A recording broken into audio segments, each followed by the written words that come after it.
welcome to another video, very interesting video. As yesterday the news came out, Kirill Shevchenko, Ukrainian-born Grandmaster, world number 69, was expelled from Spanish Team Championship after phone found in the toilet.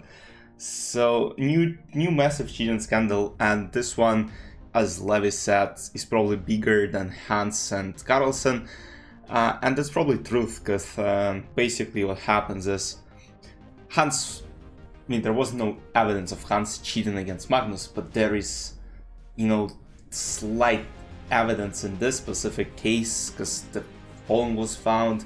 So I'll just read through the article, because, that's just insane. I would never understand. This guy played in Romania Grand Chess Tour event a couple of months ago, and he performed very well. He played Rapid Blitz there. He was competing against the best grandmasters, and I really doubt that he cheated in that event.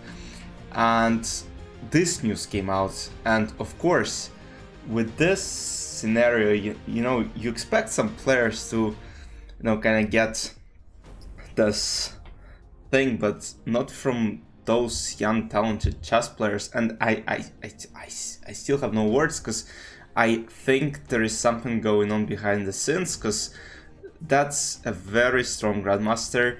And I'm not sure what's happening. Maybe he lost a bet to his friend, and he was like, all right, what happens if I cheat, in the board chess? Because the whole story just doesn't make sense. So, as we read through, 22-year-old Kirill Shevchenko has been expelled from 2024 Spanish Team Championship after he drew GM Bassem Amin, who is one of the, if not the strongest African chess player, and the win over Spanish legend Francisco Vallejo in round 2.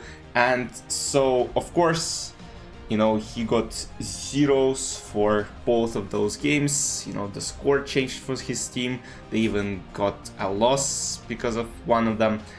But it's just absolutely insane. So they found a phone in the toilet, and so I'm not sure who. There is something in the article. So the decision explains that an investigation was sparked by Vallejo complaining to the arbiter that his round 2 opponent Shevchenko was spending too long away from the board. So, and then when arbiter raised this question, Shevchenko said he had a problem and had to visit the toilet. And that's what Bassem Amin was referring to, because he thought, alright, Shevchenko might have some, health problems, that's why he's going to the toilet.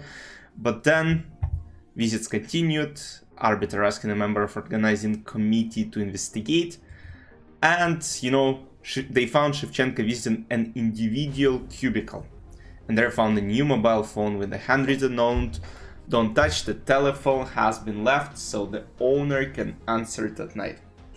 That's where things get very, very interesting. It just sounds like detective story where you don't even know what the right answer is, because it is just insane. And I just read some articles where, he denied these allegations, that he didn't confirm, and he was very calm when people are accusing him of this. So I'm not sure where this is going. We will definitely get some update within a week. And I just watched Levitov podcast, Russian chess channel, with Danny Range, and they discussed a lot of problems, including cheating. And one of the things is that alright, now what happens is basically Kramnik accused Kirill a week ago when Kirill won Title Tuesday event, and now of course people would say, alright, Kramnik is right, Kramnik might be right about other people, which might be the case. Like, we never know, we can't trust anyone. Chess.com does their job, they're trying to detect those people, but of course, when such case happens, you just don't know whom to believe anymore. So it's tough. And how this happens? So again, there is no, not enough evidence to prove that it was his phone, so they will now investigate. And they also found the second phone, which is absolutely ridiculous. So, and how they probably trying to, prove it is basically the arbiters compared the handwritten note to Shevchenko's score sheets from both rounds, and they found some similarities in the ink and handwriting. And then also, as you can read, basically the time zone of the phone was like 1 hour ahead of Spain, basically Romania's time zone, where I assume Shevchenko is located right now. So it's getting absolutely insane here, because I just don't understand. I saw the guy play this Grandmaster event a couple of months ago, where he was destroying people, not destroying, but he was beating strong people, and I would never imagine that he would cheat in such events. And this is just so fishy. I'll show you the games, because there is nothing crazy about those games. Like, you know, at some point I analyzed Hans's games where he was beating some IMs from the tournament he made at GM, and you know, those games were insane. These ones are just not that good of a quality, you know, for a computer. So it's just hard. So one of the GMs says, for me, I would say things started to get strange at move 6. He played his move and left the playing field for more than 10 minutes, and this was repeated many times in the next moves. I thought he had some stomach problems. Oh, that's what I mean, Bassem was talking about. So yeah, this is how it turned out. Like, now we just have to wait for a comment from officials from FIDE. Now let's see what Kramnik had to say about it. So just hours before this article came out, watch the Levy's video, alright? I just want to explain my thoughts here as well, because I listened to Levy. I had absolutely same thoughts about it, because I just don't understand why this guy would cheat and how this could happen. I mean, as I said, probably he might have lost a bet to someone, and now he's just, you know, ruining his chess career. But it's just insane.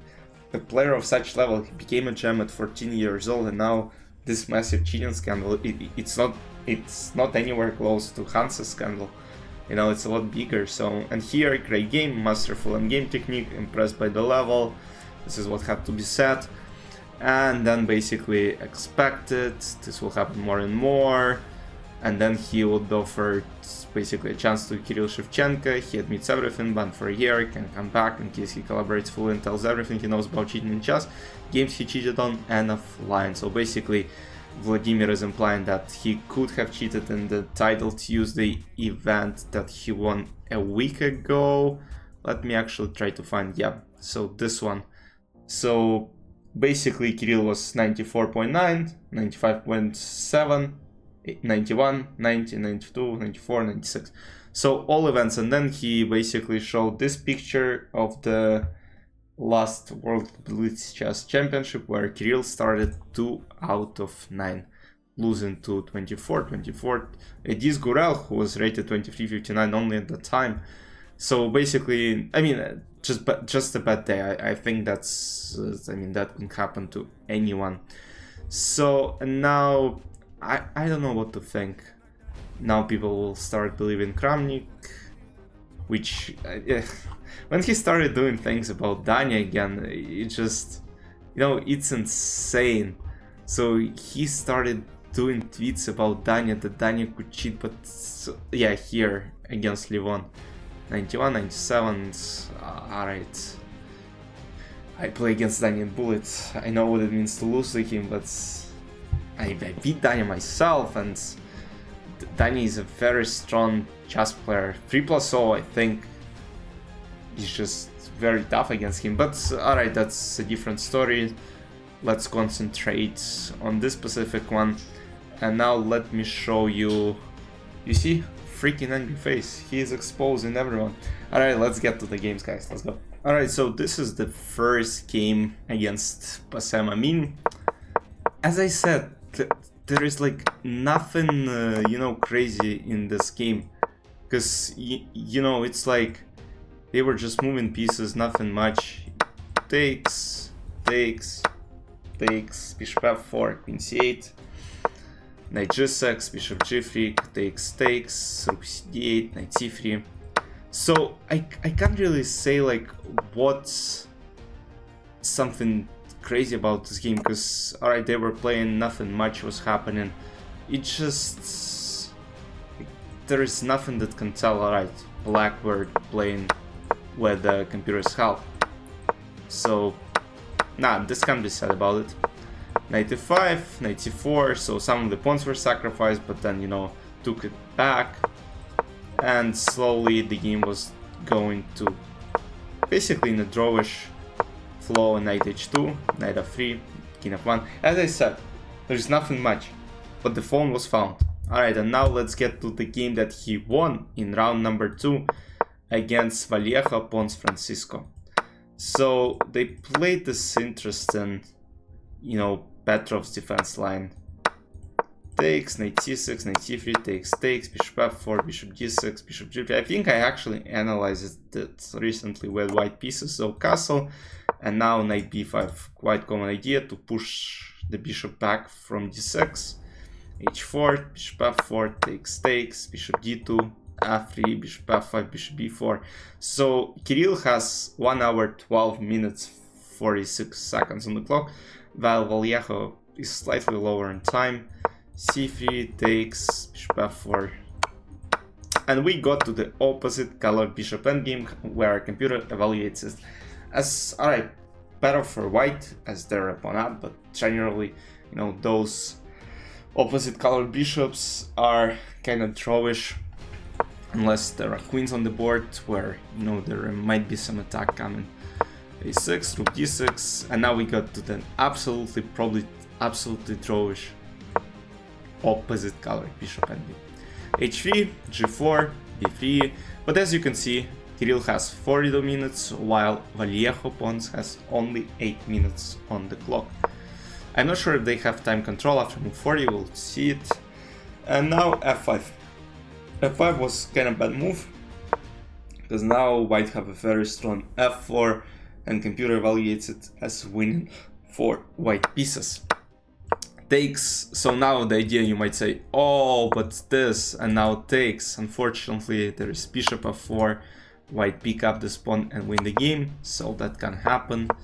King f5, now bishop blocks from g3, b4, king g5, king c5, king c6, and, you know, from now on, white played, you know, good moves, and, you know, got a winning position. But what's interesting, so during this round, I think, what was written in the article, they blocked the access to that cubicle where they found the phone. So it's interesting, because, you know, he could have played this endgame by himself. I'm not denying the fact that, you know, anything could happen, but still, he probably played it himself. You know, Vallejo did some mistakes and he lost. That's normal on this level. Those are two very strong chess players, 2600 level chess grandmasters. But for me, the whole story just doesn't make sense, as I couldn't believe it, because one of my viewers pointed out, and then it's just insane. And then, you know, the first thing I opened the freaking article on chess.com, I started reading, like, and I can't believe what I'm seeing, because I've heard this name for a long time now, because we're the same age. I was participating in some, you know, European chess championships, and I knew the name. He wasn't playing in those events, but, you know, I knew the top players of my age. I never knew about Hans though, until that scandal happened. So I don't know what's going on. It's very hard to say still, because, you know, it's a boom. It's another boom. Let's see how FIDE will react, how chess.com will react, because it's interesting now. But, you know, you never expect such kind of stories, and unfortunately for the chess world, they can happen. You know, they can ruin the reputation of our game, but it is what it is. But for us, it's content. For people, it's freaking headache. You know, now people have to deal with it. Honestly, it's one of the most talented 69 in the world, and, you know, insane. By the way, in this podcast where Danny was speaking with Ilya Levitov, he mentioned that some of the grandmasters are, you know, trying to lawsuit chess.com again. So, you know, Danny Range probably has a lot of headaches right now, and now this one as well. So it's insane, but alright. Oh, let's make those guys do their work. We're just sitting there trying to understand what's happening. Those guys know a lot better. But alright, nothing to say for now. Once again, absolutely insane thing to the chess world. I'll see you in the next videos. Bye bye.